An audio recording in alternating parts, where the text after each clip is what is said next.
जब बहू घर में आ गई है, उसके होने के बावजूद भी मैं ही चूल्हा चौका देखूं, ऐसा थोड़ी ना होता है। आज ये बहू आएगी ना, तो मैं तो आज इसे अच्छे सुनाऊंगी।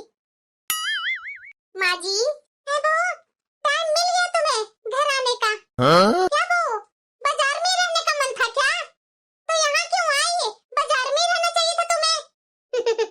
माँ जी, आप भी ना थोड़ी थोड़ी बातों पर गुस्सा करने लगते हैं। दरअसल बात ये थी ना माँ जी कि मैं बाजार में तो सब्जियाँ खरीद ही रही थी, उसी बीच में बुआ जी का फोन आ गया। वो बोल रही थी कि तुम्हारी सास के पास फोन कर रही हूँ बहू, तुम्हारी सास फोन उठा ही नहीं रही है, इसलिए तुम्हारे पास फोन करना पड़ा। क्या तुम्हारी बुआ जी का फोन आया था?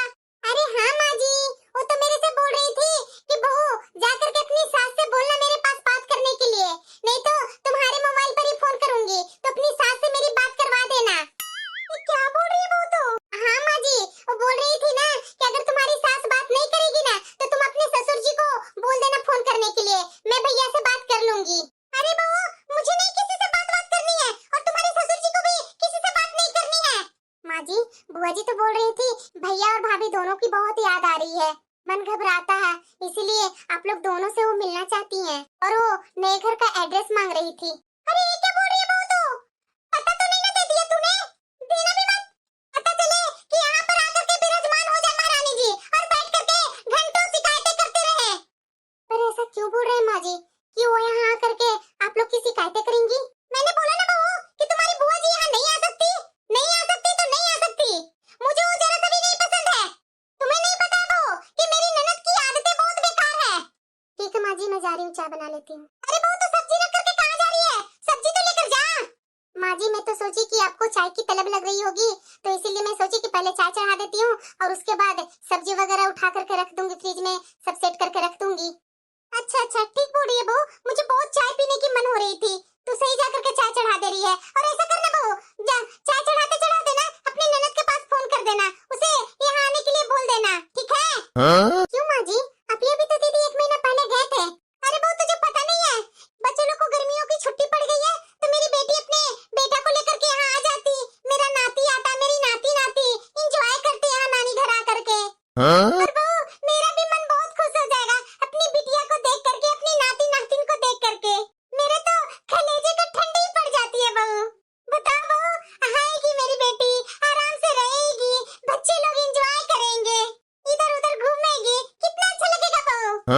और बहू, उसके लिए स्वागत वगैरह की तैयारी कर लेना, और हाँ, उसे जो जो पसंद है ना, तो पहले से ही सूखे वाले नाश्ता बना के रख देना। तुम्हें पता है ना उसके बच्चे लोग भी सूखा नाश्ता कितना खाता है, और मेरी बिटिया तो खाते ही रहती है बहू, तो थोड़ा ध्यान देना, ठीक है? पर माँ जी, मैं तो बोल रही हूँ ना कि दीदी लोग को बुलाने की क्या जरूरत है?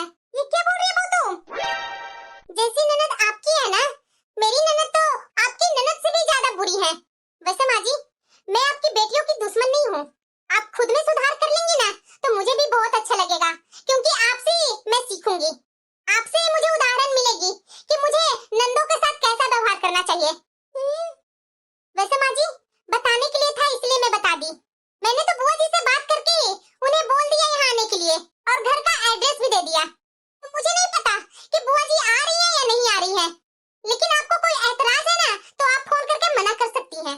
और हाँ माँ जी, अगर फोन करके बुआ जी को आपने मना कर दिया ना, तो मेरे तरफ से आपकी जितनी भी बेटियां आएंगी ना, उन बेटियों को कोई भी सेवा मैं नहीं करूंगी, ये ध्यान अच्छे से रखिएगा माँ जी। फिर मत बोलिएगा मेरे से कि तूने पहले बताया क्यों नहीं।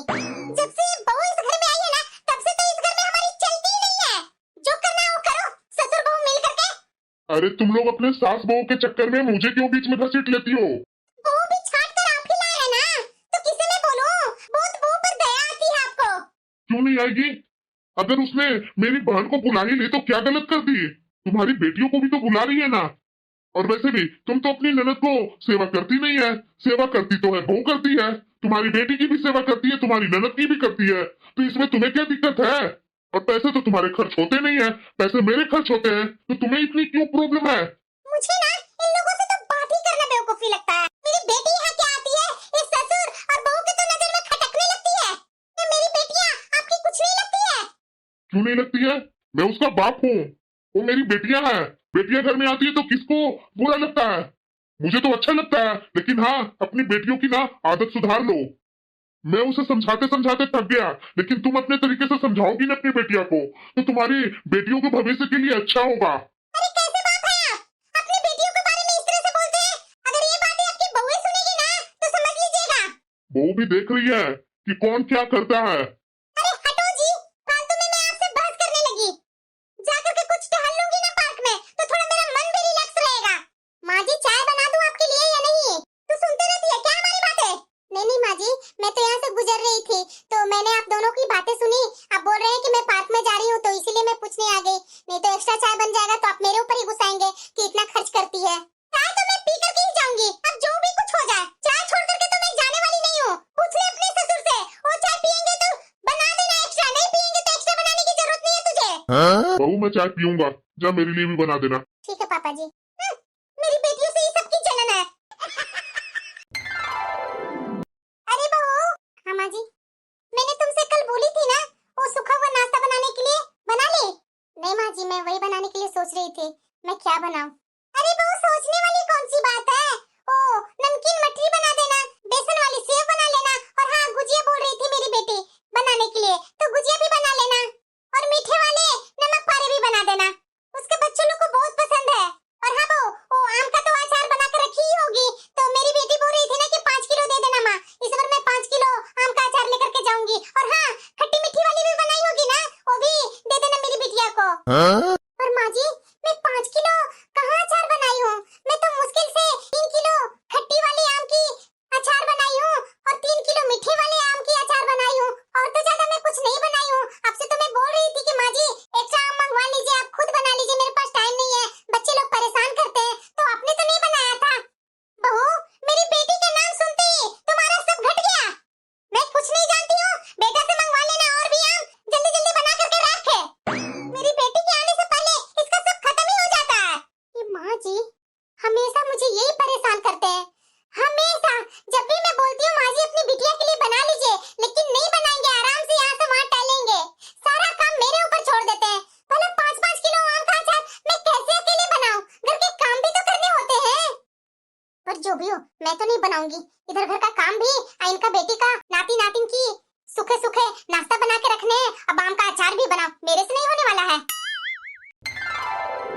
अरे बेटा मेरे नाती और नातिन कहीं दिख नहीं रहे, कहाँ है? माँ तुम्हें पता नहीं है, पापा में आते के साथ ही बच्चे लोग लटक जाते हैं, दोनों बच्चे पापा के आगे पीछे लगे हुए हैं। ये तो बात है बेटा। माँ मैंने तुमसे बोला था वो अचार नमकीन ये गुजिया के लिए, ये सब रेडी है ना माँ? अरे हाँ बेटा रेडी तो है ही है, अगर नहीं होगी ना रेडी तो मैं रेडी करवा दूंगी ना। हाँ माँ मेरे लिए अलग से दूध लेने के लिए बोलना भाभी को, तुम्हें पता है ना कि भाभी एक में दूध ले लेती है और मेरे बच्चे लोग को कम कम देती है। अरे नहीं बेटा ऐसा नहीं होगा, मैं दिमाग लगाती हूँ ना। अरे माँ ऐसा करना ना, बोलना मेरी बिटिया दूध का पैसा दे रही है, मेरे दूध में से भाभी जरा सा भी दूध नहीं निकालेगी। हाँ बेटा बात तो बिल्कुल सही बोल रही है, तू मेरी टाइप की है। अरे बहू देखो तुम्हारी ननद आई है, जल्दी इसके लिए चाय नाश्ता लेकर के आ। अरे चाय नहीं बहू, इसके लिए ना ठंडा लेकर के आना, देखो फ्रिज में रखा हुआ होगा कोल्ड ड्रिंक। आ गई ननद रानी, अब परेशान होने के लिए तो मैं तैयार ही हूँ, एक पैर पर खड़ा होकर के कभी ये लेकर के जाना है कभी वो लेकर के जाना है। लाई माँ जी पहले नाश्ता तो ले लूं। अरे बच्चों नानू को ज्यादा परेशान मत करो, मैं अभी आई तुम्हारे लिए वो सूप लेकर के। अरे बेटा तुम्हें लाने की क्या जरूरत है, भाभी को बोल दो ना, भाभी ले आएगी सूप। अरे नहीं नहीं माँ, तुम्हें पता नहीं कि भाभी कैसी सूप बनाती है, जरा सा भी नहीं पसंद आता है मेरे बच्चे लोग को, मैं तो सूप अपने हाथों से ही बच्चे लोग को बना करके पिलाऊंगी। ठीक है बेटा जा अपने हाथों से बना लेना। और पता है बेटा अभी तुम्हारी वो भाभी है ना, तुम्हारी बुआ जी की सेवा में लगी होगी। अरे जाने दो ना माँ, तुम्हें तो नहीं ना सेवा करना पड़ रहा है, भाभी कर रही है, आराम से करने दो, हम लोग दोनों को तो और टाइम मिल जा रहा है बात करने के लिए। वो तो बात है बेटा। ठीक है माँ मैं अभी गई और अभी आई।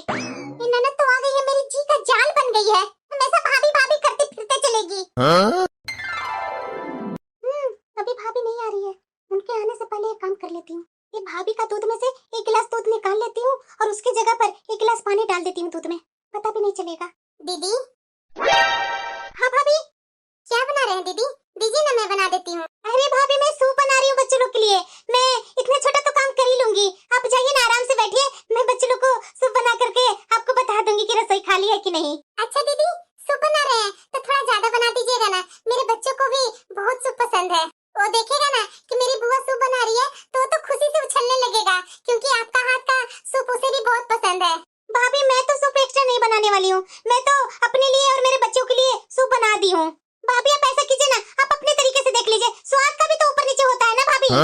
अगर स्वाद का ऊपर नीचे हो गया फालतू में बच्चे बोलेंगे कि बुआ ने कैसा सूप बनाया। मुझे तो बेइज्जती पसंद नहीं है भाभी, अब बच्चों लोग का सूप आप खुद बना लीजिए। और वैसे भी भाभी आप भी शायद कल का बोल सकते हैं कि अपने बच्चों के लिए और अपने लिए सूप दीदी ने अच्छा बनाया और मेरे बच्चों लोग के लिए जैसे तैसे बना करके सिर्फ नाम पूरा कर दिया। तो मैं तो ऐसा नाम बदनाम नहीं करने वाली हूँ भाभी। तो भाभी मैंने तो अपना कर लिया, आप अपना देख लीजिए भाभी। ठीक है दीदी, आप जैसा कहे मैं बना लूंगी। बना रही हूँ ना इन लोग के लिए सूप। चलेगी, जल्दी जल्दी दूध में पानी मिला देती हूँ, ये भाभी को पता न चल जाए। एक गिलास दूध निकाली और एक गिलास पानी डाल दी, हो गया बराबर, पता भी नहीं चलेगा। दीदी क्या हुआ भाभी? किचन खाली होगा ना दीदी तो बता दीजिएगा। वो क्या है ना दीदी कि दोनों चूल्हे पर तो कुछ न कुछ चढ़ा हुआ है और मुझे बुआ जी के लिए चाय बनानी थी। अच्छा अच्छा, बुआ जी के लिए चाय बना रही है? हाँ दीदी, बुआ जी के लिए चाय ही बनाना था। अच्छा भाभी, बुआ जी का चाय बनाएंगे ना तो मेरे दूध में तो आप चाय बनाइएगा नहीं, क्योंकि आप जान ही रहे हैं मैं अपने बच्चों लोग के लिए अपने पैसे से दूध ले रही हूँ। चाय भाभी अपने दूध से बनाइएगा, मेरे वाले दूध से नहीं बनाइएगा, क्योंकि मेरे बच्चों लोग को कम पड़ जाएगा। और आप जानते हैं ना भाभी कि मेरे बच्चों लोग को दूध चाहिए तो चाहिए, अगर दूध नहीं मिलेगा ना तो घर में बवाल कर देंगे। वैसे भी भाभी आप अपना दूध मंगवाते हैं, मैं मायके में भी आकर के अपने हाथ से ही पैसे दे करके दूध मंगवाती हूँ। तो भाभी मैं तो अपने बच्चों लोग का दूध अपने बच्चों लोग पर ही खर्च करूंगी। तो इसलिए भाभी मेरे वाले दूध को आप हाथ मत लगाइएगा, ये ऐसा ना हो जाए कि दूध चाय वगैरह में डाल दे, तो ऐसा मत कीजिएगा भाभी। हाँ दीदी, मैं आपका दूध में थोड़ी ना हाथ लगाऊंगी, मैं अपने ही दूध से चाय बना दूंगी, आप टेंशन मत लीजिए। बस भाभी मेरा सूप बनने ही वाला है, सूप बन जाता तो मैं लेकर के चली जाऊंगी, बस उसके बाद जो करना है वो कर लीजिएगा आप। ठीक है दीदी। यहाँ फल भी रखा हुआ है, आम और लीची, इस सब मैं उठा कर ले जाती हूँ। बच्चे लोग को आराम से चुपके खिलाऊंगी नहीं क्या, मायके में आई हूँ तो इतना बच्चा मेरे खाएंगे नहीं क्या? ये भाभी के बच्चों को ही मैं ये आम और लीची देते रहूं? पापा लाया तो क्या हुआ, मेरे बच्चे पहले खाएंगे, बचेंगे उसके बाद भाभी के बच्चे खाएंगे। अरे बेटा, मेरा किसी भी बात को बहू को कोई फर्क पड़ता ही नहीं है, मेरा चलता कहाँ है इस घर में। अरे बेटा, मैं नहीं चाहती थी कि तुम्हारी बुआ जी यहाँ आए, लेकिन देखो उसने कैसे बुला ली। अरे माँ, तुम्हें तो चालाकी करने आती ही नहीं है।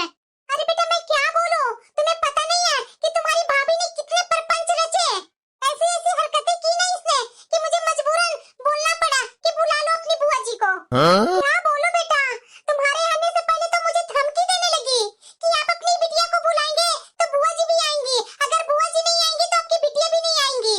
अरे माँ, तुम्हें तो चालाकी सीखने आती नहीं है, अरे चालाकी करना चाहिए तुम्हें, सास बन गई तो जिंदगी भर तो तुमसे चाची फायदा उठाई और दादी भी फायदा उठाई, आप तो कभी भी नहीं सीख पाई और जिंदगी में कभी सीखना भी मत।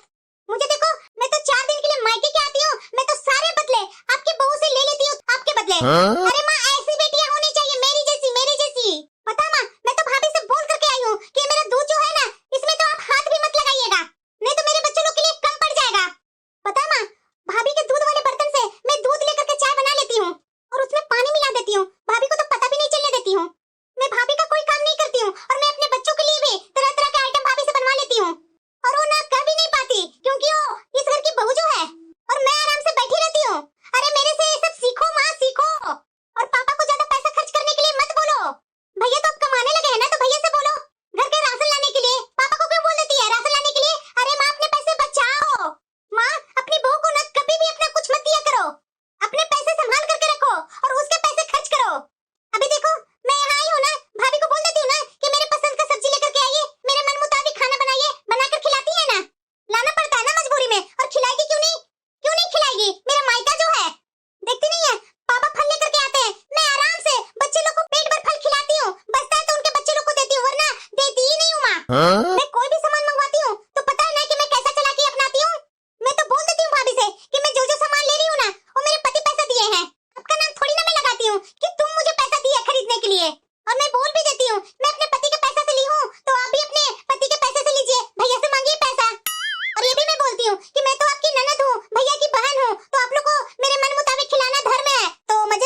अरे माँ, बेटियों को दोगी ना तुम तो तुम्हें किसी के आगे हाथ नहीं फैलाना पड़ेगा। पर बेटा तू ऐसे बोल रही है, तुम्हारे भैया और तुम्हारी भाभी भी तो अपने तरफ से तेरे लिए कपड़े, बच्चों लोग के लिए कपड़े, तरह तरह के गिफ्ट देते हैं ना। अरे माँ, उनका तो देना फर्ज है, वो तो देंगे ही, लेकिन तुम भी तो अपने तरफ से छिपा करके कुछ दे दिया करो। तुम्हारे पास तो अक्ल ही नहीं है, तुम तो समझती ही नहीं हो। अरे माँ, पैसा खर्च करवाओ बेटा बहू से, आज नहीं सिखाओगी तो कल कैसे करेंगे खर्च। तुम मुझे कुछ देती हो ना तो छुपा करके दिया करो, उन लोग को बता करके मत दिया करो। देखो माँ, मुझे ना साड़ी वाड़ी तुम मत दिया करो, तुम ना उसके जगह पर मुझे पैसे दे दिया करो, क्योंकि साड़ी देगी तो भाभी तो देख ही लेगी, पैसे तो कोई देख नहीं पाएंगे। अरे माँ, तुम्हें मैं कब से बोल बोल करके थक गई कि जब भी मैं आती हूँ ना तो 15-20 हजार हाथ में मेरा दे दिया करो, इससे ज्यादा मुझे क्या चाहिए बताओ माँ। अरे माँ, तुम्हारी बेटी हूँ मैं, मेरा भी तो कुछ हक है ना तुम्हारे और पापा के पैसों पर। कहते हैं ना माँ लोग कि बुढ़ापा का सहारा बेटा होता है, लेकिन मेरी बात सुन लो माँ, बेटियां ही होती है बुढ़ापा का सहारा, बहू हमेशा पराई होती है। और माँ, एक बात और समझा रही हूँ तुम्हें, अपने गहने जेवर अपनी बहू को मत उठा करके दे देना, कल को मुझे देना, ये ध्यान रखना माँ। अभी तुम हो पहन रही हो तो ठीक है, लेकिन तुम ऐसा करके जाना ना कि मेरे अलावा भाभी को कुछ ना मिले, समझी ना। और एक बात माँ, भाभी को कभी मत बताना कि मेरे पास ये है वो है, बहू को कभी बतानी नहीं चाहिए, सिर्फ बेटियों को बतानी चाहिए माँ। अरे ऐसा क्यों बेटा, बहू 24 घंटा मेरे साथ रहती है तो क्यों नहीं बताऊंगी बेटा। अरे मेरी भोली माँ, अरे सब तुम्हारी बहू लूट लेगी, वो दूसरे घर से आई है, उठाकर लूट लेगी तुम्हारी धन दौलत। अरे समझो माँ, पता नहीं तुम्हारे दिमाग में कब ये सब अक्ल आएगी। अरे बेटा, मैं इतनी भी नासमझ नहीं हूँ, मैं बहू को तो आज तक बताई नहीं हूँ कि मेरे पास क्या जेवर क्या गहने हैं, मैं उसको भला क्यों बताऊंगी, इतनी तो बेवकूफ तुम्हारी माँ नहीं है बेटा। छोड़ो वो सब, अब क्या बोलूं। बेटा तुम्हें वो साड़ी छिपा कर दी थी, वो रख ली है ना। हाँ माँ, उसकी टेंशन तुम बिल्कुल मत लेना, मैं रख ली हूँ छिपा कर। देख बेटा, तुम्हारी बुआ के सामने मैं कुछ भी नहीं दूंगी, क्योंकि मैं तुम्हें कुछ दूंगी तो तुम्हारी बुआ को भी देना पड़ेगा। जो भी देगी तुम्हारी भाभी देगी और उसी से सब लेना, नहीं तो मैं तुझे दूंगी ना जैसे कपड़े, वैसा ही तुम्हारी बुआ को भी देना पड़ेगा। मैं तो ये कभी चाहती नहीं हूँ बेटा कि मैं जैसा तुम्हें दूं वैसी तुम्हारी बुआ को दूं। अरे बेटा, मैं तो बहुत सपने देखी थी कि तू आएगी, मैं तुम्हारे साथ बैठ करके अच्छे से मीठी मीठी बातें करूंगी, लेकिन ये तुम्हारी बुआ जो आ गई। बताओ बेटा, अभी तुमसे मैं बातें करूं कि उनकी सेवा में लगी रहूं। मैं तो तुम्हारी बुआ जी के कमरे में जा ही नहीं रही हूँ, बोल दी हूँ कि मेरी तबीयत ठीक नहीं है, इसलिए मैं यहाँ पर बैठी हूँ तुम्हारे पास। पता है ना बेटा कि ननद घर में आई हुई है और मुझे ठीक ठाक देखेंगी तो मुझसे वो सेवा नहीं करवाने लगेगी। कौन जाकर के बैठे उनके पास, मेरा तो उनके पास मन ही नहीं लगता है बेटा, सच में बोल रही हूँ बेटा। ये आती है ना, मुझे तो जरा सा भी सुहाती नहीं है, लेकिन मैं क्या करूँ बेटा, मेरी ये मूर्ख बहू को लेकर के सब सहना पड़ता है। घर के भेदी लंका ढाई, वही मेरी बहू मेरे साथ करती है। क्या बोलूं बेटा, इस उम्र में भी मेरी राहत नहीं है, इस उम्र में भी ससुराल और ननद में लगी हुई हूँ मैं। मेरे सास ससुर मर गए, लेकिन मेरे जीवन में अभी भी शांति नहीं है, अभी तक इन लोग की चुगली चल रही है। अरे माँ, भाभी आई। अरे क्या बोलूं बेटा, अभी भी मेरी जिंदगी में शांति नहीं है, मेरी तबीयत ठीक नहीं रहती है बेटा। अरे भाभी, हाँ वहाँ पर खड़े खड़े क्या सुन रहे हैं, आइए ना। कब से खड़े थे भाभी दरवाजे पर? बस अभी आई थी दीदी। अच्छा अच्छा, अभी आई थी। हाँ दीदी, मैं अभी आई हूँ। दीदी आप लोग बुआ जी के पास नहीं बैठे हैं, बुआ जी वहाँ अकेले बैठे हुए हैं और यहाँ आप लोग साथ में बैठे हुए हैं। अरे हाँ भाभी, आते हैं ना, अभी आप जाकर के बैठिए ना बुआ जी के पास, हम लोग भी आते हैं बाद में। बहू तुम बुलाई है तो तुम बैठो बुआ जी के पास। हाँ वो तो बात है माँ जी, लेकिन घर के मेहमान तो भी है ना, हमें तो सबके साथ बैठना चाहिए ना माँ जी। आपने तो बुलाया नहीं माँ जी, इसलिए बुआ जी अकेले चाय पी रहे हैं।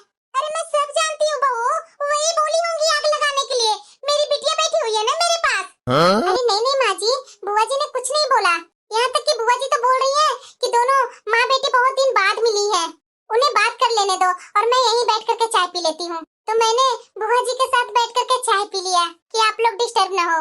माँ जी, बुआ जी बहुत ही अच्छी हैं। माँ जी, बुआ जी आज ही है ना, वो बोल रही हैं आज ही जाने के लिए, तो आज तो हम लोग शॉपिंग पर नहीं गए, बुआ जी के लिए कुछ खरीदे नहीं। अरे तो तू बुलाई है तो तू समझो ना कि तू क्या देगी नहीं देगी, मुझसे क्यों बोल रही है? कब जा रही है, कब आ रही है, क्या खिलाना है, क्या पिलाना है, सब तो तुम्हारी जिम्मेदारी है ना बहू। हाँ माँ जी, वो तो बात सही है, लेकिन मुझे तो ये लग रहा है ना कि दीदी तो आए हैं तो ये तो कुछ दिन रह करके ही जाएंगे और इनको दे करके भी विदा करेंगे, और बुआ जी आए हैं और अभी जा रहे हैं तो उनको कुछ दिए बिना ऐसे कैसे विदा कर सकते हैं? आखिरकार घर की बेटी तो वो भी है ना, ये तो तुम्हारी जिम्मेदारी होना चाहिए ना बहू कि तुम्हें क्या देना है नहीं देना है, तुम समझो क्या बुआ को देगी क्या करेगी, मुझे क्यों बोल रही है? और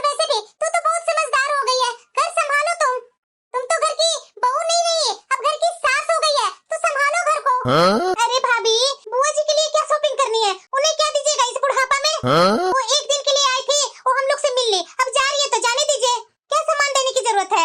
अरे भाभी, माँ ने तो आपकी बात की मान रख ली ना, बुआ जी को आने दी ना, तो फिर क्या इतना टेंशन है। अरे भाभी आइए ना, बैठिए ना हमारे साथ, मैं आपको बताती हूँ। क्या दीदी बताइए। देखिए भाभी, मैं आपको एक नियम बताती हूँ। भाभी, नियम ये है ना, जब लड़की शादी करके ससुराल जाती है ना, तो ससुराल से वो जब मायके आती है ना, तो भले ही आधा किलो मिठाई न लाए, आधा किलो छोड़िए ना भाभी, एक पाव मिठाई भी न लाए। जब बेटी मायके से ससुराल जाती है ना, तो उसके माँ बाप, भाई भाभी उसके हाथ में पैसे रख देती है कि जाओ बेटा, जो मनपसंद चीज है वो तुम अपना ले लेना, और ससुराल में जाकर के खूब शान और शौकत दिखाना। तो ये उसकी किस्मत होती है, क्योंकि वो इस घर की बेटी है, वो नंद है आपकी, तो आप अपनी ननद को अच्छे से देंगी। फिर क्या होता है भाभी कि जब वो लड़की बुआ बन जाती है ना, भले ही वो आधा किलो मिठाई लाए, फिर उसके माँ बाप, भाई भाभी एक उसके हाथ में साड़ी दे देती है और बोलते हैं, ले बेटा ये साड़ी ले, अच्छे से ससुराल में जाकर के मायके का शान और शौकत दिखाना। एक स्टेज कम हो गया ना भाभी, पैसा उसके मन मुताबिक नहीं देते हैं, खरीद के हाथ में उसके लिए साड़ी ला करके दे देते हैं। और वही लड़की जब दूसरी बार बुआ बनती है, तो घर आती है ना, तो आधा किलो मिठाई पकड़ा दी जाती है। फिर वही लड़की जब बुआ सास बन जाती है, जब उसके माँ बाप नहीं रहते हैं, फिर चाहे वो बुआ मायके में आधा किलो मिठाई क्यों ना लेकर के आए, विदाई में उसे सिर्फ 100 रुपया हाथ में देकर के विदा कर देनी चाहिए। कहानी खत्म भाभी। हाँ बहू, देखो तुम्हारी ननद जो बोली ना, यही नियम धर्म होती है, इसी का अनुसरण करना चाहिए बहू। अरे माँ तू टेंशन मत लो, भाभी वही करेंगी। भाभी ये नेक देना, ये विदाई में क्या देना नहीं देना है, ये माँ का कर्तव्य है, माँ करेगी, आप इसमें टेंशन मत लीजिए। जैसे बुआ की विदाई होती है वैसे होने दीजिए, आप इसमें उंगली मत किया कीजिएगा भाभी, समझे ना। ठीक है दीदी, जैसा आप कहें। अरे भाभी इतना टेंशन लेने की बात नहीं है, पता है भाभी, ये बुआ ने अपने जमाने में ना मेरी माँ को बहुत ही दिक्कत दी है। आप तो बहुत खुशकिस्मत है भाभी कि मेरे जैसे आपको ननद मिली है। भाभी जरूर आप पिछले जन्म में मोती दान किए होंगे, मेरे जैसे आपको ननद मिली है ना माँ, सही बोली ना मैंने। अरे हाँ बेटा, तो बिल्कुल सही बोल रही है। समझी माँ, ऐसे चालाकी की जाती है, फिर तुम्हें कौन सिखाए, तुम्हें तो समझ में आता नहीं है। अरे भाभी कहाँ है, मेरी ट्रेन का टाइम हो रही है भाभी, जो देना लेना है वो दीजिए ना जल्दी। ए लीजिए दीदी, आपकी सगुन, ये माँ जी अपने पसंद से आपके लिए लेकर के आई हैं। ये दूसरी पैकेट किसकी है भाभी? ओ दीदी, बुआ जी को तो उस दिन हम लोग बोल रहे थे जाने के लिए, लेकिन पापा जी ने तो रोक लिए थे, तो बुआ जी आज ही जा रही हैं। तो माँ जी ने तो बुआ जी को अपने पसंद से कुछ दिए नहीं, तो ये मेरे मायके से आई हुई मेरी साड़ी थी, तो ये मैं सोच रही हूँ कि बुआ जी को दे देती हूँ जाते समय। क्योंकि दीदी बुआ जी को तो मैंने ही फोन करके यहाँ बुलाया था ना, क्योंकि दीदी मैं उन्हें ऐसे अपमान करके यहाँ से विदा नहीं कर सकती। आखिरकार बुआ जी को बुलाई तो मैं ही थी ना, और वो भी घर की बेटी ही है बुआ जी। और वैसे भी दीदी, आपको याद है आपने क्या बताया था, जब ननद बेटी से बुआ बन जाती है ना, तो उसे आधा किलो मिठाई दे करके विदा कर देनी चाहिए। मैं तो दीदी आपको 1 किलो का मिठाई दे रही हूँ। मैंने तो सोच लिया दीदी कि आपके बताए गए नियम अभी से ही फॉलो करना शुरू कर दूं। आगे तक अच्छे से सीख लूंगी दीदी। जब आप बुआ सास बन जाएंगी ना, तो मैं आपको पक्का बता रही हूँ, केवल आपको 100 रुपए का नोट हाथ में दे दूंगी और टाटा बाय बाय कर दूंगी। पक्का याद रखोगी दीदी, भूलूंगी नहीं। हाँ रहने दीजिए भाभी, देख लिया मैंने आपकी भाभी बनाई। अरे दीदी फटाफट आप रेडी हो जाइए, मैं बुआ जी को भी उनकी गिफ्ट दे करके आती हूँ। माँ मैंने बोला था ना कि अपने पैसे संभाल कर रखना, मुझे देने लेने का काम आएंगे तुम्हारे। ऐसी बहुएं होती है ना जो बेटियों को पूछती तक नहीं है। अरे बेटा, मेरी बहुत चालाक बहू मिली है, जो इसके सामने मेरी और तुम्हारी जरा सा भी नहीं चलती।